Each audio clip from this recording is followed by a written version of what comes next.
Welcome, curious minds. Today, we're embarking on a deep dive into a book that, well, really put a stake in the ground back in 2020, offering a vision of the post-pandemic world even as the crisis unfolded. COVID-19, The Great Reset, by Klaus Schwab and Thierry Malleret. Yeah, that's the one. And this wasn't a retrospective, right? No. It was written right in the thick of things, aiming to help us understand what was coming and how the world might, fundamentally shift. Exactly. Our mission today is to unpack its predictions and insights, distilling the most important knowledge to help you understand the profound implications it outlined for the world. And that context is just absolutely crucial, isn't it? This book really is a snapshot from July 2020. It's offering conjectures, ideas on what the potential post-pandemic world could look like. Right. Conjectures, not guaranteed. Not guarantees at all. It's broadly divided into three main chapters. The first examines the macro impacts, covering economic, societal, geopolitical, environmental, technological factors. The big picture stuff. The big picture stuff, exactly. Then it narrows down to micro impacts on specific industries and companies. And finally, it hypothesizes about the consequences at the individual level. Okay. But the author's core argument, the one that truly sets the stage, is that we're at a crossroads. One path, they suggest, leads to a better world, more inclusive, more equitable, more respectful of nature. And the other? The other takes us back to a world similar to the one we just left, but, well, worse, constantly dogged by nasty surprises. The crucial challenge, they say, is getting it right and recognizing our capacity for reset. That's a powerful framing, so let's dig in. The book starts by putting the pandemic in historical context. What does it tell us about pandemics throughout human history? What insights can we draw from the past? Well, what's truly fascinating here is how consistent pandemics have been throughout history. They're far from new. They've been a constant part of human civilization for over 2,000 years. 2,000 years, wow. Yeah. And the key insight is this. Throughout this long history, they've consistently been forces for lasting radical change. We're talking about events that sparked riots, caused population clashes, triggered innovations, and even, redrew national boundaries. Can you give us an example? Just how significant has that impact been historically? Absolutely. Consider the Plague of Justinian back in 541, 542 AD. It forced the Byzantine Empire to fundamentally change its course. Yeah, okay. Or, maybe more famously, the Black Death. From 1347 to 1351, it devastated Europe, killed about a third of its population. A third. That's unimaginable. It's staggering, and that cataclysmic event led to the end of feudalism and serfdom, paving the way for the Enlightenment. Even the concepts of confinement and lockdowns aren't new. Really? Yeah, the earliest quarantines during the Black Death were these 40-day periods, 40 giorni in Italian, hence quarantine, chosen for symbolic religious reasons, not initially medical ones. And these measures actually legitimized the accretion of power by the modern state. So the idea of states asserting authority in a crisis isn't a modern invention. Not at all. It has deep historical roots. The historical perspective is incredibly important, showing us these aren't isolated events.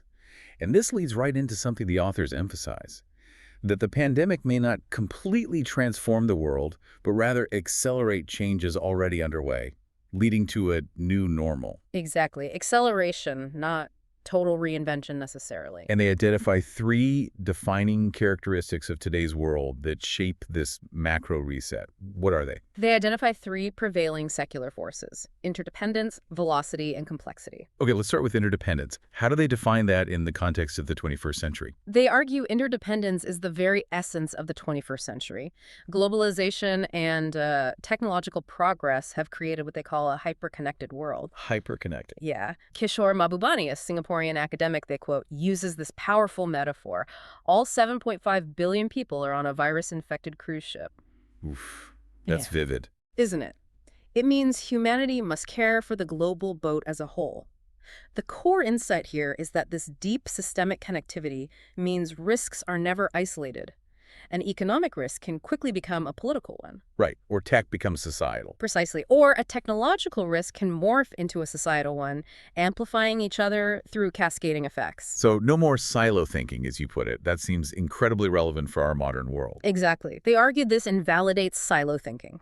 The World Economic Forum Global Risk Report 2020, for example, explicitly showed how an infectious diseases risk directly affects things like global governance failure, social instability, and unemployment. It's all tangled. It really is. And what about about velocity? Everything certainly felt like it was in fast forward during the early days of the pandemic. It did, and the book emphasizes this.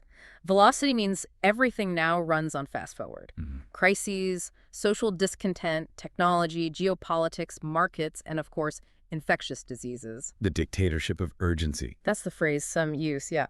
The dictatorship of urgency. The shelf life of policies or products is contracting sharply. COVID-19 vividly illustrated this. It took 3 months to reach 100,000 cases globally. Which felt slow at first. Right. But then only 2 days to go from 300,000 to 400,000 cases, and again from 400,000 to 500,000. That exponential growth is truly difficult to grasp. How do the authors suggest we contend with that speed? Well, they note this exponential growth is incredibly hard for our brains to grasp. We often underestimate it by like a factor of 10. Wow. Understanding this dynamic clarifies why the speed of intervention is so crucial. It's like Hemingway famously put it. Things tend to change gradually at first and then all at once. Gradually, then suddenly. Exactly.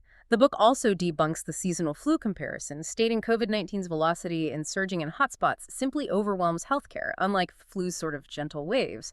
The speed of impact means the speed of response is paramount. That brings us to complexity, which truly feels like the big one that ties all these threads together. What do the authors mean when they use that term? They define complexity simply as what we don't understand.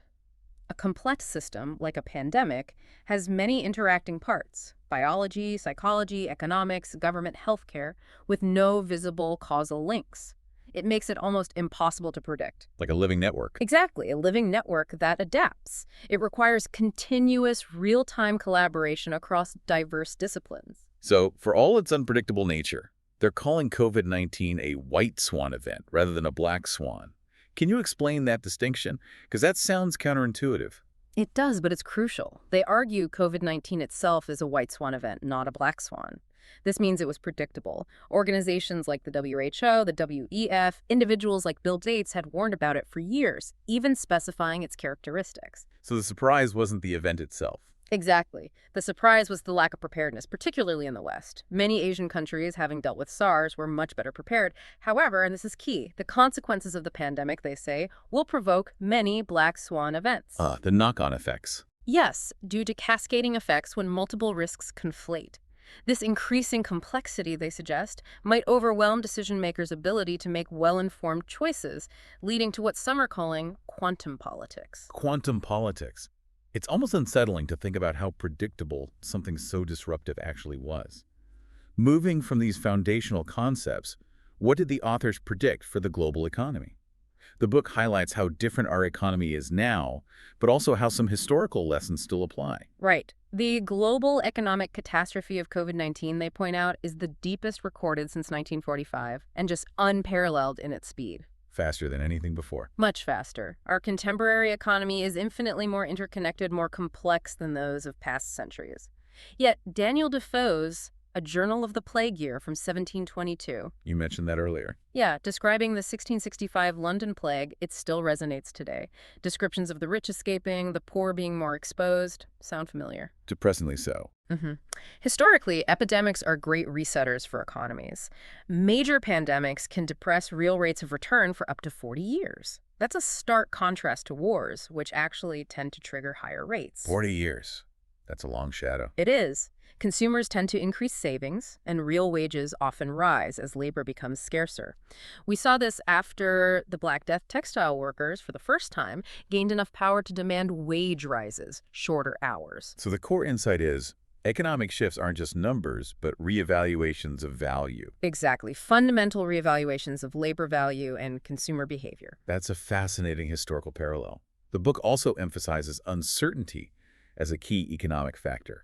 What did that uncertainty look like in mid-2020 when they were writing? Well, the overwhelming scientific consensus back then, June 2020, was that COVID-19 would likely coexist with us for a long time, probably becoming seasonal. Right. But despite a deluge of daily data, knowledge was remarkably patchy. Infection fatality rates, undetected cases, asymptomatic transmissions, seasonality, incubation periods, these were all what they called known unknowns. Known unknowns.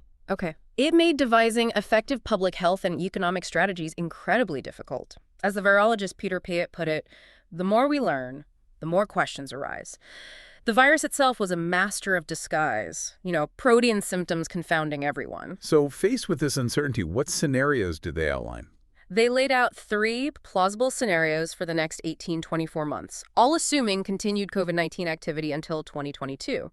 Either peaks and valleys, a larger second wave like the 1918 Spanish flu, or a kind of slow burn of ongoing transmission. And the key takeaway. The key insight was that full economic recovery depended entirely on defeating the virus, and that future was, at that point, still highly uncertain. And how did that pervasive uncertainty translate into impacts on growth and employment in those early months? The shock seemed immediate. It was. Before March 2020, the world economy had literally never stopped so abruptly. GDP contraction, soaring unemployment, it happened in just 3 weeks. 3 weeks. A crisis of both supply and demand, leading to the deepest dive in over 100 years.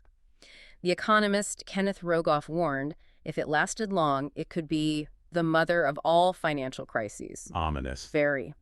The length of the downturn depended on outbreak severity, how well countries contained it, and societal cohesion. The service industry, 70% of GDP, 80% of U.S. employment, was hit hardest. Lost revenues and services are just gone forever. Right, you can't get that meal back. Exactly.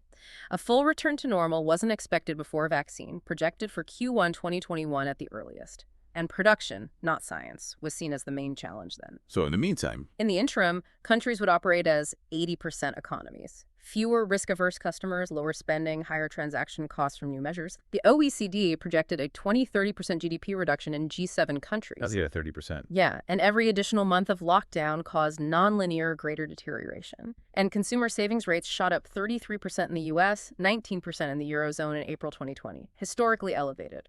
That's a staggering figure for GDP reduction. And the savings rates really highlight how consumer behavior shifted. I can only imagine the impact on employment. Oh, it was gigantic. The pandemic caused a gigantic labor market crisis. It reversed 10 years of job gains in the U.S. in just 2 months. 10 years wiped out in 2 months. Gone. 36 million jobs lost by April 2020. Unemployment was expected to hover around or exceed double digits, potentially peaking at 25% in the U.S., similar to the Great Depression. Great Depression levels. Yeah. The situation was particularly dire for service industry workers, those not officially employed. The key fear was that a full labor market recovery could take decades, mass bankruptcies, unemployment looming large. And specific groups were hit harder. Definitely. Young people just entering the market and workers susceptible to automation, they estimated 86% of restaurant jobs could be automated by 2035. They faced particularly bleak prospects. The long-term scarring effect on the labor market was a huge concern.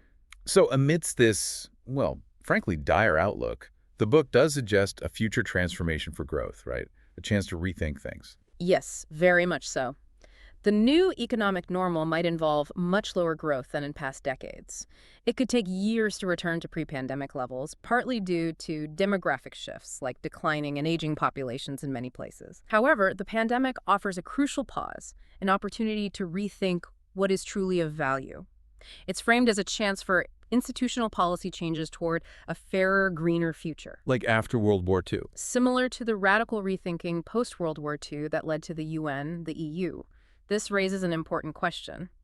What should be the new compass for progress if it's not just GDP? That sounds like a fundamental shift in how we measure success. What specific changes do they envision for this new compass? What would it look like? Well, they suggest updating GDP itself to reflect the digital economy, unpaid work, value destroyed by, say, pollution. Systematically tracking wealth inequality becomes crucial. And resilience measures financial, physical, natural, social capital.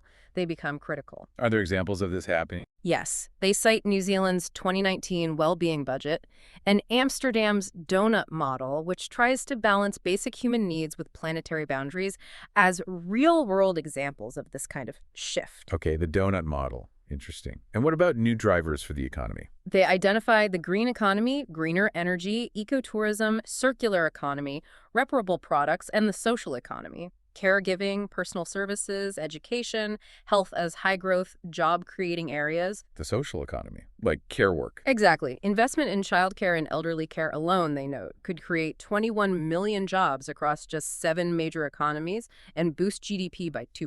Wow, that's significant. It is. While some call for degrowth, zero or negative GDP growth, The book suggests a more forward-looking approach is to prioritize inclusive and sustainable growth. They argue there's no fundamental trade-off if you take a holistic approach. So the core insight is shifting from just quantity of growth to the quality of well-being. Precisely. Qualitative well-being becomes the goal. That's a powerful vision. Now, turning to the financial system, how did fiscal and monetary policies respond initially? The response seemed huge. It was decisive, massive, and swift. Central banks slashed interest rates, launched massive quantitative easing programs, QE committing to print money to keep government borrowing costs low. Right, QE everywhere. And governments launched unprecedented fiscal stimulus, projected to exceed 20% of global GDP in 2020 alone. This led to very large fiscal deficits and soaring debt-to-GDP ratios, like a 30% jump in rich economies. But not all countries could do that equally. No. Advanced economies had more fiscal space, largely because their central banks could commit to keeping interest rates low for longer. Emerging economies lacked this space. They suffered capital outflows, commodity price drops, making grants and debt relief absolutely critical for them. So we saw measures previously considered will off-limits become standard practice. Did this fundamentally change the rules of the game for monetary and fiscal policy? Absolutely. Measures previously thought inconceivable became standard overnight. The artificial barrier between monetary and fiscal authorities basically crumbled. Central banks became, you could say, relatively subservient to elected politicians, potentially financing major public projects directly. Okay. And the idea that government protects jobs and firms that might well endure beyond the crisis. But doesn't that raise risks like inflation, MMT? Yes, exactly. It raises the risk of inflation, especially with ideas like modern monetary theory or MMT gaining traction. That's where central banks effectively monetize deficits by buying government debt. This allows for things like helicopter money, direct payments to citizens. The magic money tree problem. That's a challenge. Political control. Once citizens realize money can seemingly be created out of thin air, there's relentless pressure to create more, which historically leads to inflation. The key insight here is the breakdown of those traditional financial firewalls. And back in June 2020, was the main concern deflation or inflation then? It sounds like there are arguments cutting both ways. Indeed, there were. Deflation worries pointed to collapsing labor markets, stumbling commodity prices. Inflation worries, conversely, focused on those massive central bank balance sheets and huge fiscal deficits. So what did the authors think was more likely?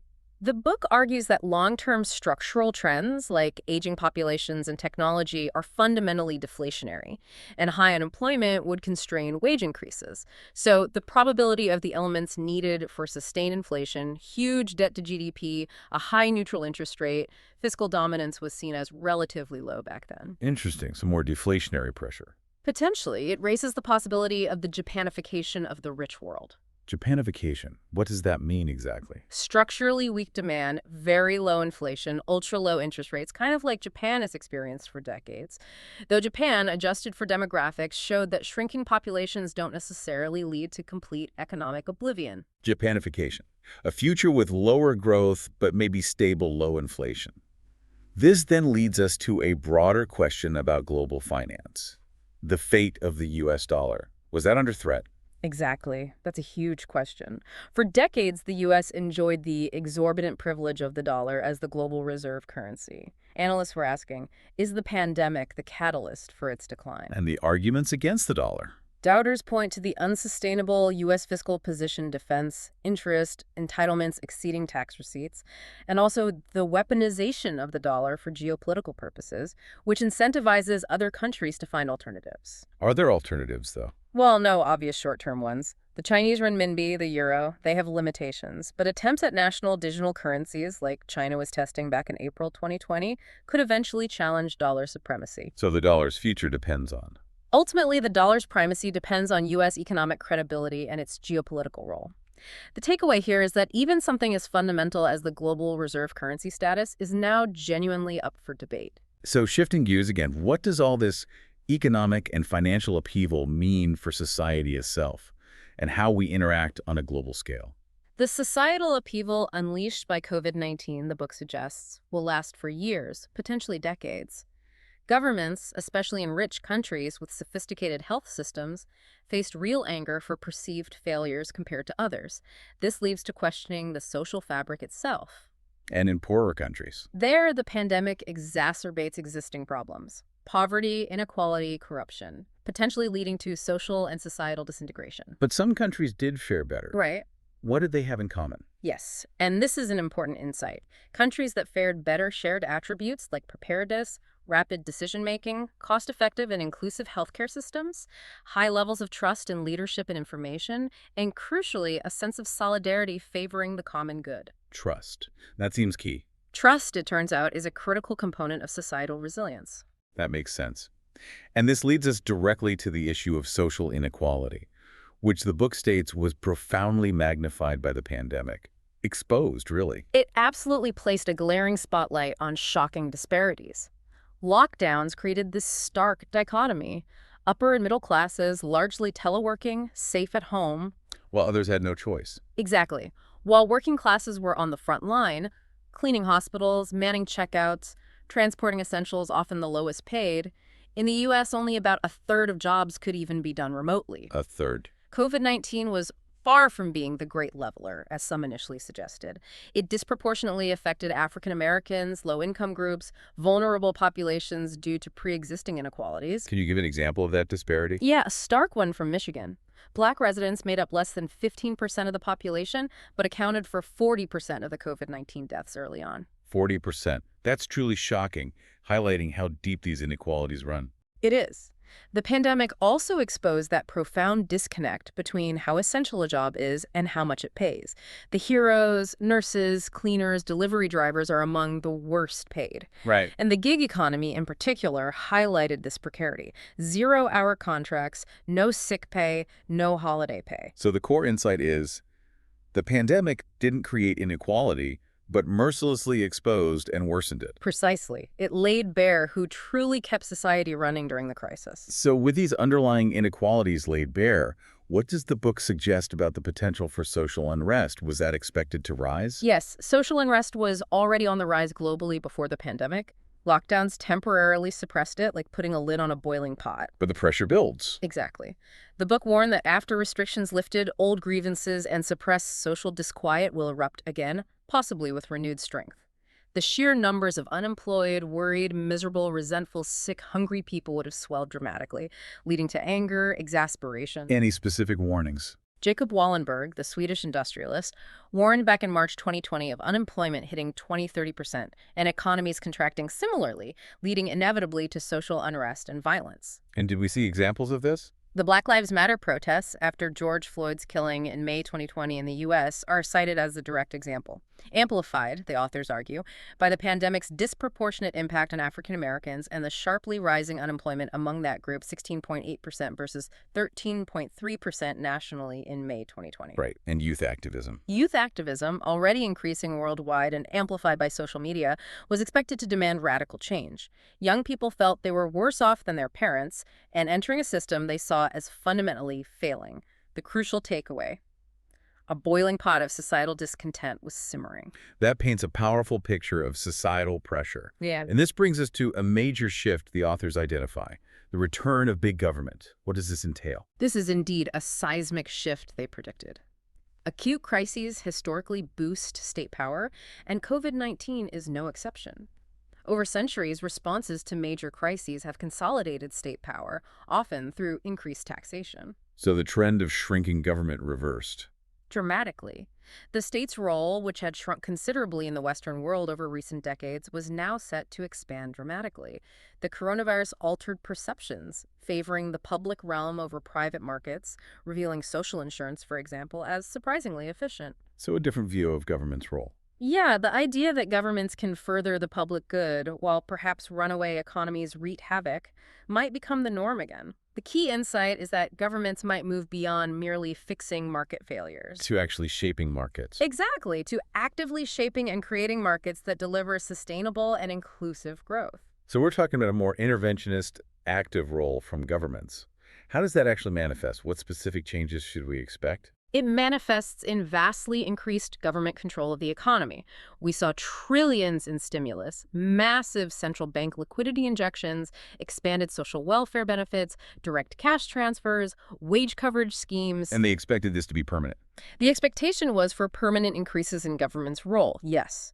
Specific changes could include strengthened health and unemployment insurance, bolstered social safety nets, especially in Anglo-Saxon societies where they were perhaps weaker, What else? shareholder value becoming secondary to stakeholder capitalism, a reversal of financialization, increased public scrutiny of private companies, maybe even nationalization or governments taking equity stakes, more regulation on worker safety, domestic sourcing, encouragement of public-private partnerships, and inevitably, Higher taxes. increased taxation, particularly for the privileged, to fund resilience and public goods. It's a profound reimagining of the state's responsibilities. This expanded role of government clearly ties into a redefinition of the social contract. How did the pandemic accelerate that conversation? The pandemic inevitably prompts societies to reconsider their social contracts, doesn't it?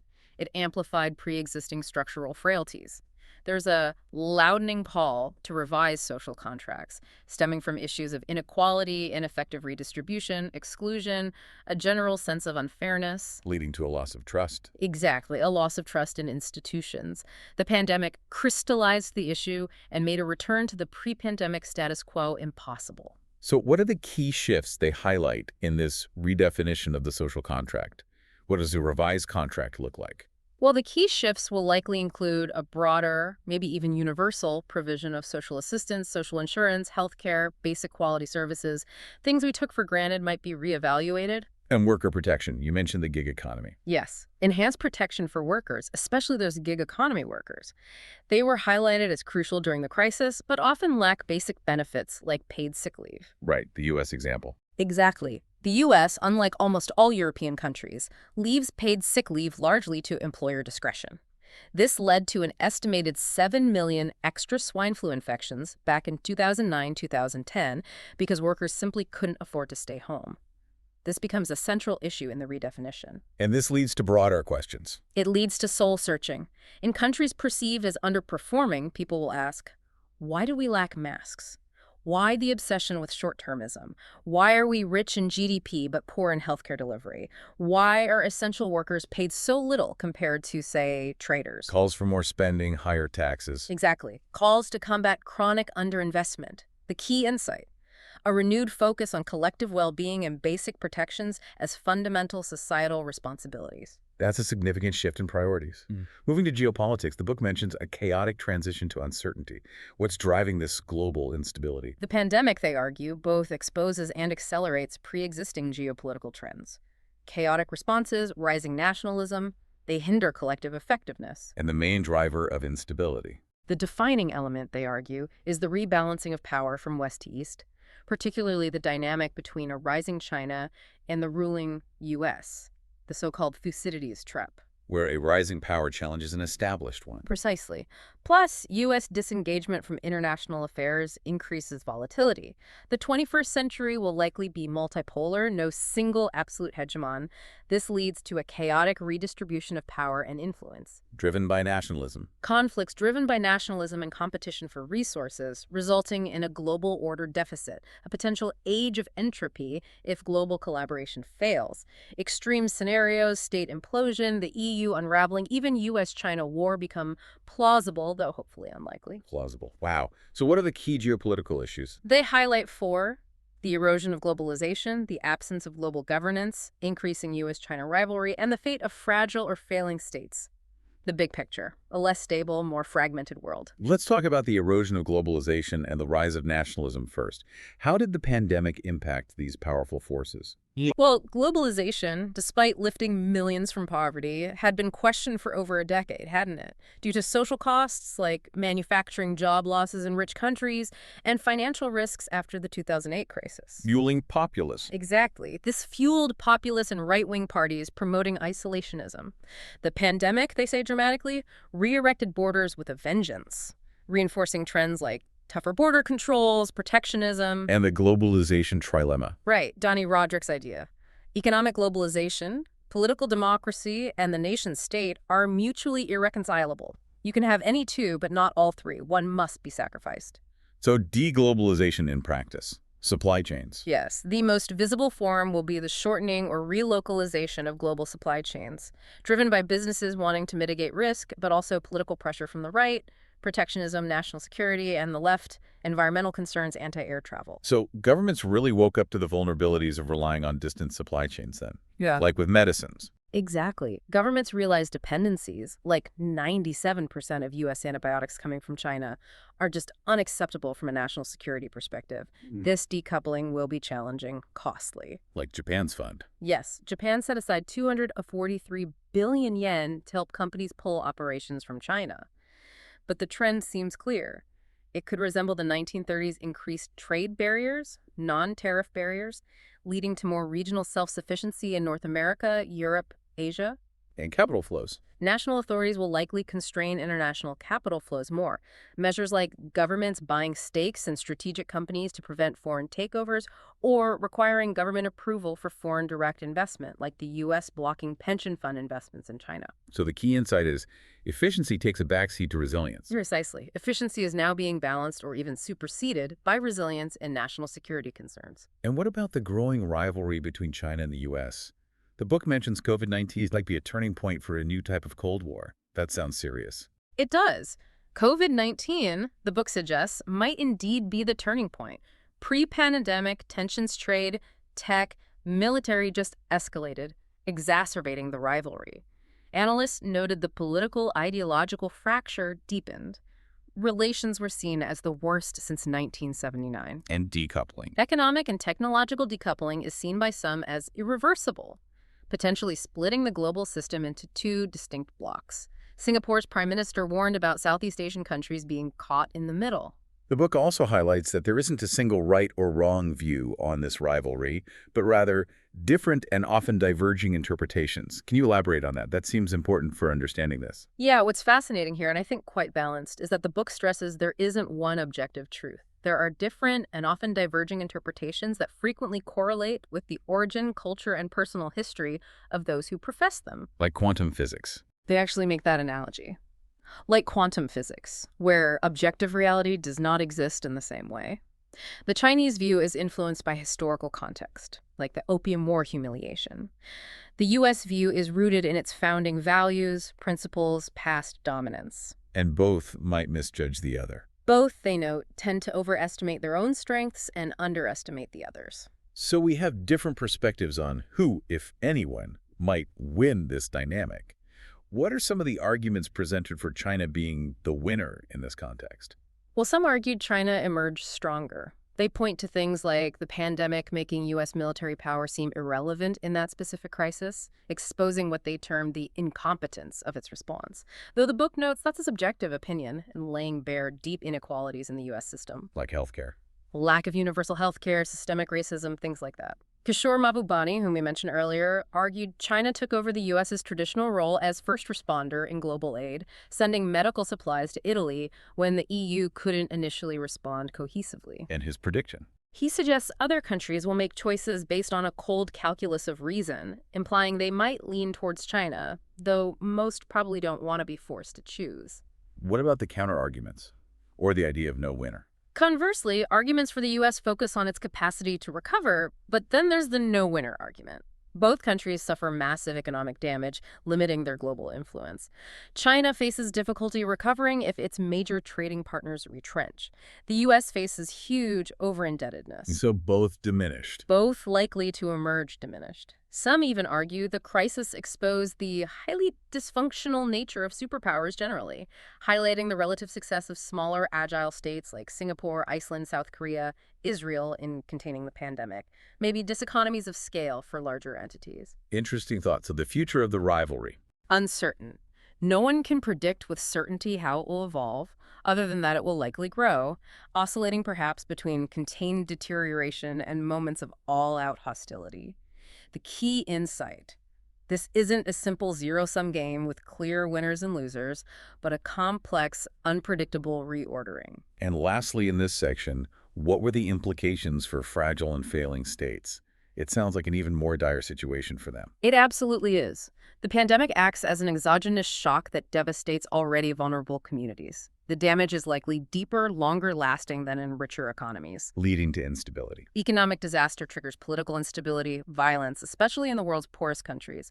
Trade breaks down, supply chains falter, remittances dry up, hunger increases, jobs disappear for long That's periods. the consequences. Widespread desperation, disorder, mass unrest, with potential global knock-on effects like new waves of mass migration, similar to what Europe saw in 2016. Food security, too. Food security is a huge concern. The UN World Food Program warned back in April 2020 of multiple famines of biblical proportions, potentially hitting about 36 countries. Conflict zones saw increased violence despite a UN plea for a ceasefire. So the message is, The harsh truth. Wealthier countries ignore this tragedy at their peril. The risks will reverberate globally. The key message here is that the interconnectedness we discussed earlier means suffering anywhere has implications everywhere. that's a sobering thought, a stark reminder of that interdependence. This brings us to the planet. The book suggests a surprisingly close relationship between the pandemic and the environment. How are they intertwined, beyond just the obvious impacts of lockdowns like cleaner air? They interact in often unpredictable ways. It ranges from biodiversity's role in infectious diseases emerging in the first place to COVID-19's effect on climate change action. Are they similar types of risk? In some ways, yes. The pandemic, climate change, ecosystem collapse, they're all what the book calls white swan systemic risks. Predictable, in theory. They'd propagate fast, amplify other risks, they're nonlinear, hard to measure accurately, global, and disproportionately affect the vulnerable. But there are differences. Crucial to similarities, yes.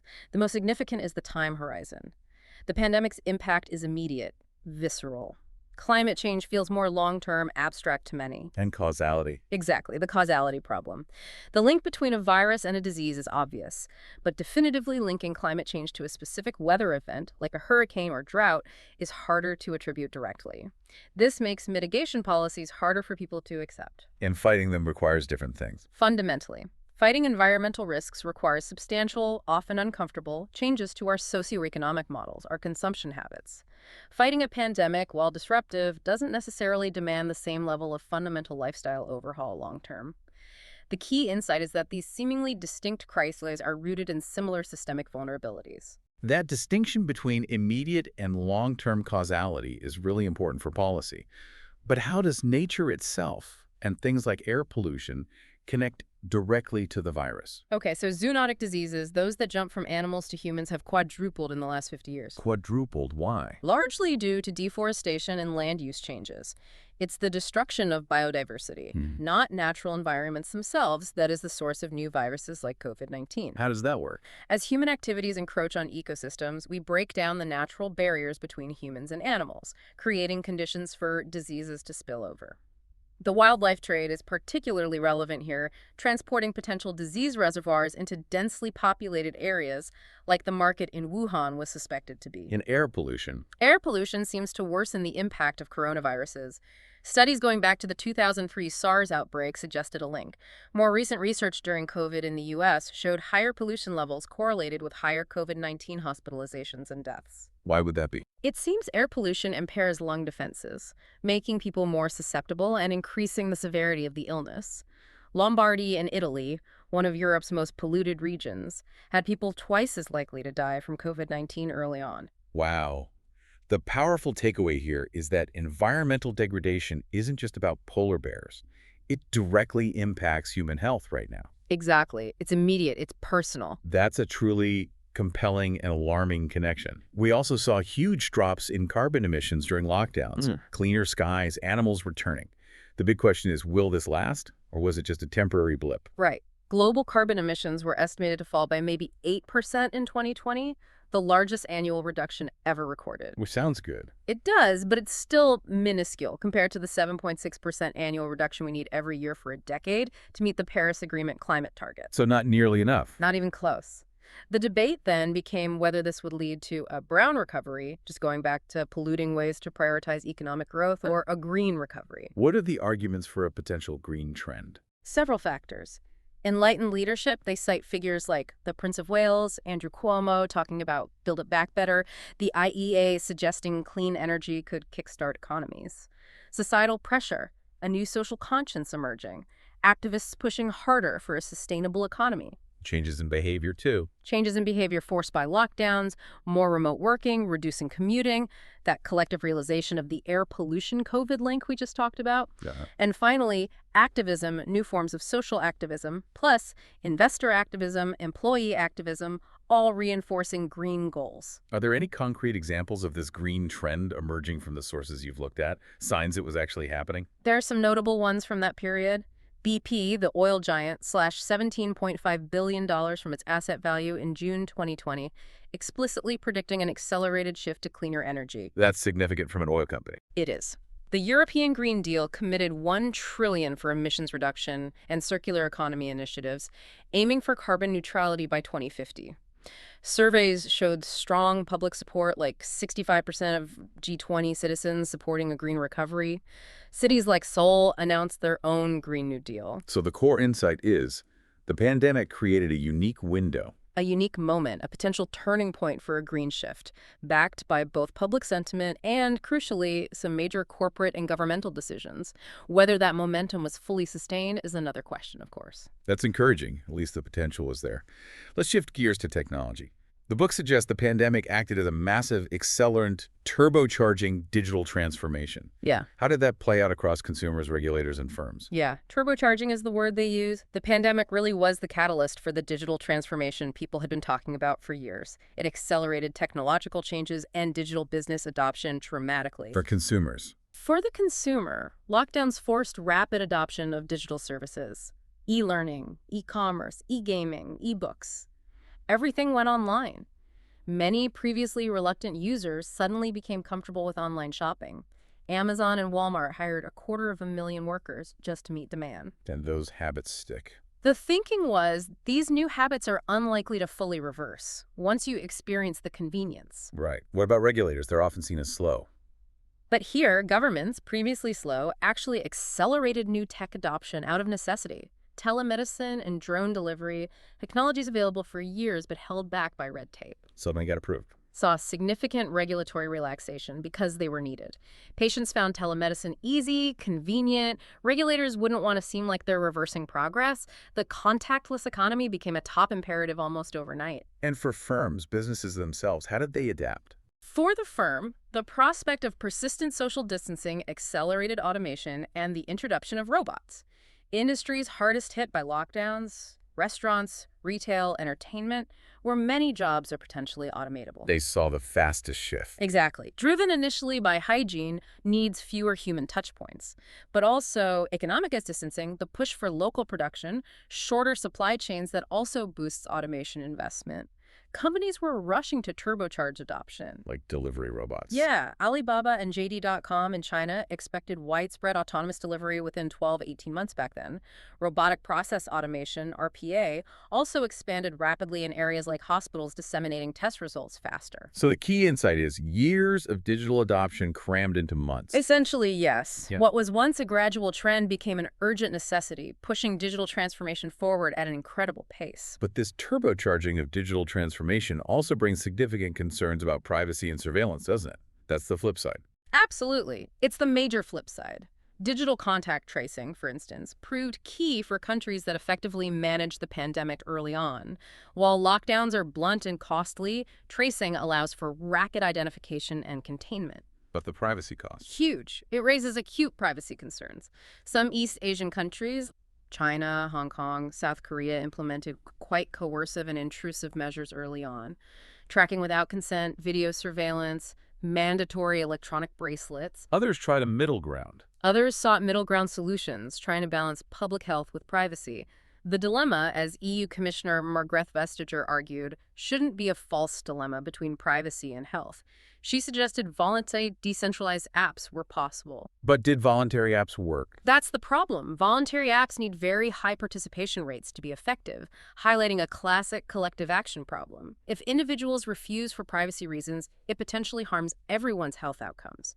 Trust in government becomes absolutely crucial for adoption. And the experience by mid-2020. By June 2020, tracing app experiences were pretty mixed. Low adoption rates, ongoing privacy concerns plagued many European countries. France's Stop COVID app struggled to take off. The UK had to do a U-turn on its initial app design. And surveillance in the workplace. As people started returning to work, companies look towards greater corporate surveillance, thermal cameras, apps monitoring social distancing on site. Justified, of course, by health and safety requirements. But the worry is permanence. The concern, very much like post-9/11 security measures, is that these tools, implemented in a crisis, might remain permanently even after the immediate threat recedes, potentially used later for monitoring productivity or other things. The core insight: convenience and public health are constantly warring with individual liberties in this digital age. And the book even goes so far as to raise the risk of dystopia from this digital shift. That's a pretty strong warning. It is a very strong warning. The risk of dystopia, they argue, stems from information and communication technologies turning every digital interaction into a product data to be harvested to monitor and anticipate our behavior. This leads to what Shoshana Zuboff calls surveillance capitalism. Creating power imbalances. Exactly. Deeply anti-democratic asymmetries of knowledge and power. The trade-off between public health benefits and the erosion of privacy will be, and continues to be, a really heated debate. Harari's warning. Yuval Noah Harari warns of a stark choice between totalitarian surveillance and citizen empowerment. He poses that chilling thought experiment. Imagine biometric bracelets monitoring your body temperature and heart rate 24/7. Sounds efficient for pandemics. It could stop epidemics rapidly, yes. But it would also allow governments or corporations to know us far better than we know ourselves, potentially predicting and manipulating our feelings based on biological data. That kind of data, Harari notes, would make Cambridge Analytica's efforts look like the Stone Age. A scary thought. Yeah. And Morozov. Evgeny Morozov echoes this fear, worrying about technological solutionism. The idea that the pandemic will entrench surveillance as the default answer for all big problems, inequality, climate change, you name it, posing, ultimately, the most profound danger to our political systems and personal liberties. The key insight: the digital transformation, if unchecked, carries genuinely profound risks to freedom itself. That's a truly chilling thought experiment from Harari. Finally, let's consider the impact on us as individuals. The book suggests the pandemic forced us to redefine our humanness, in a way. How so? Well, the pandemic, like other transformative events, can bring out both the best and the worst of us, can't it? Initially, we saw widespread examples of remarkable personal and social solidarity. Right, clapping for healthcare workers, mutual aid groups. Exactly. Mutual help, that outpouring of appreciation for healthcare workers, acts of kindness, notions of cooperation, caring, they came to the fore, while perhaps the cult of celebrity faded a bit in comparison to essential workers. There's a but, isn't there? There's a but. History often shows that while natural disasters like earthquakes or floods tend to bring people together, pandemics often drive them apart. That's surprising. Why? The prolonged uncertainty, the invisible nature of the threat, the primal fear of dying, it leads to angst, a craving for cognitive closure.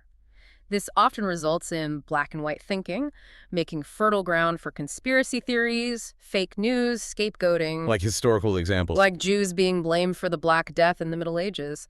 Literary accounts, Boccaccio's A Decameron, Defoe's A Journal of the Plague Year, detail parents abandoning children, fear overriding other human emotions.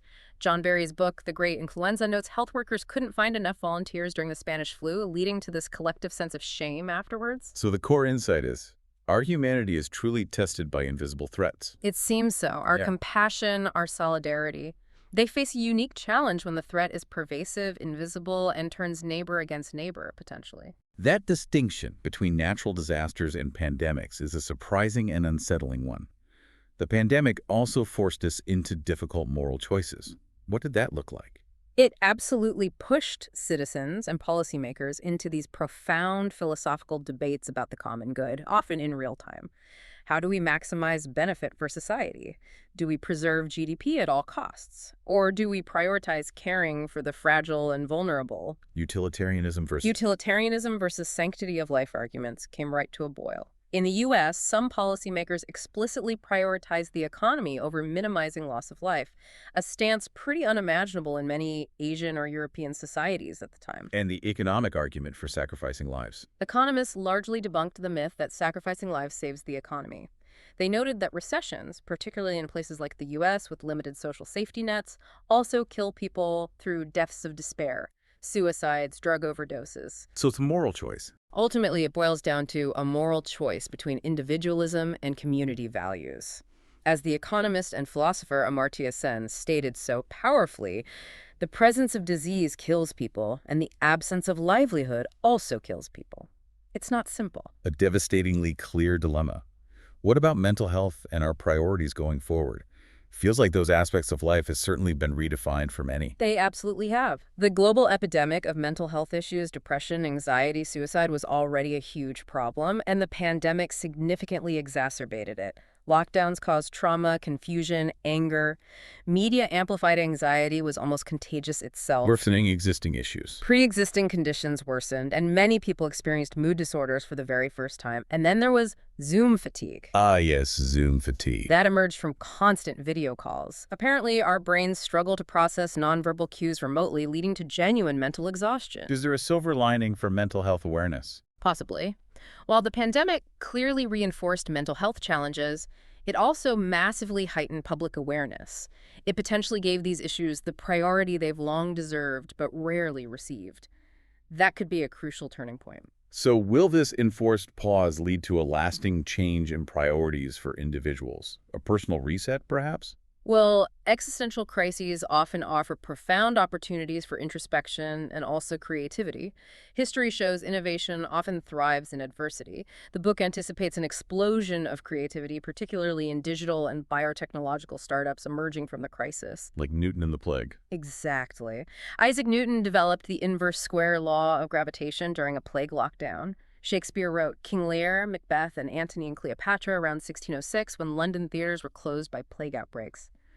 Pushkin, the Russian poet, also had his most creative period during a cholera quarantine. So a lockdown renaissance in a way. Hmm. Beyond creativity, what about consumption and our relationship with nature? Did that shift? The book suggests a potential shift there, too. It mentions the positive Japanification story. Not the economic stagnation part, but the cultural aspects. Lower inequality, lower levels of conspicuous consumption, a focus on minimalism, ikigai or finding purpose, forest bathing or connecting with nature. Like the Nordic model. Similar to Nordic countries, too, where conspicuous consumption is generally frowned upon without any apparent reduction in overall happiness. This suggests a potential personal reset for many. Understanding that excessive consumption isn't necessarily good for us or the planet, and that fulfillment isn't solely reliant on relentless consumption. And nature. Finally, the constant reminders to exercise outdoors, people's intense longing for green spaces during lockdowns. It highlighted nature's centrality to our well-being. This shared awareness, the authors hope, might create a deeper, more personal connection to preserving ecosystems and consuming respectfully, recognizing that without access to nature, our potential for physical and mental well-being is gravely impaired. So the core insight is, the crisis forced a reevaluation of what truly brings fulfillment. Exactly. What truly brings fulfillment and what is truly essential for our well-being, both individually and collectively. So, to wrap up, the book really concludes that the crisis laid bare these profound flaws in our economies, in our societies. It showed we need to change. We should change. It poses the question, will we truly learn from mistakes? Does the pandemic open the door to a genuinely better future? And collaboration is key. The authors stress that the absolute prerequisite for a proper reset is greater collaboration and cooperation within and between countries. That's the foundation. So what does this all mean for you listening? Our deep dive into COVID-19, the Great Reset, shows us that we were, and perhaps still are, truly at a crossroads, where the choices we make individually and collectively have these unprecedented implications. As Amartya Sen suggested, that shared experience, the need to act together, can certainly generate an appreciation of the constructive role of public action. And Jared Diamond hoped this might push us to tackle even bigger threats. Right. He hoped that successfully resolving the pandemic might compel us to finally address those other huge existential threats: nuclear weapons, climate change, unsustainable resource use, those vast global differences in living standards. And public opinion seemed ready for change. Polls back then certainly showed a majority of citizens worldwide wanted a fundamental shift, prioritizing collective well-being over just chasing GDP growth. This deep dive into the book leaves us with a really compelling thought from the authors themselves, doesn't it? It does, they wrote. The looming challenges could be more consequential than we have until now chosen to imagine, but our capacity to reset could also be greater than we had previously dared to hope. It's a powerful reminder that inaction isn't really an option, and the future, well, it's still very much in our collective hands. A lot to think about there.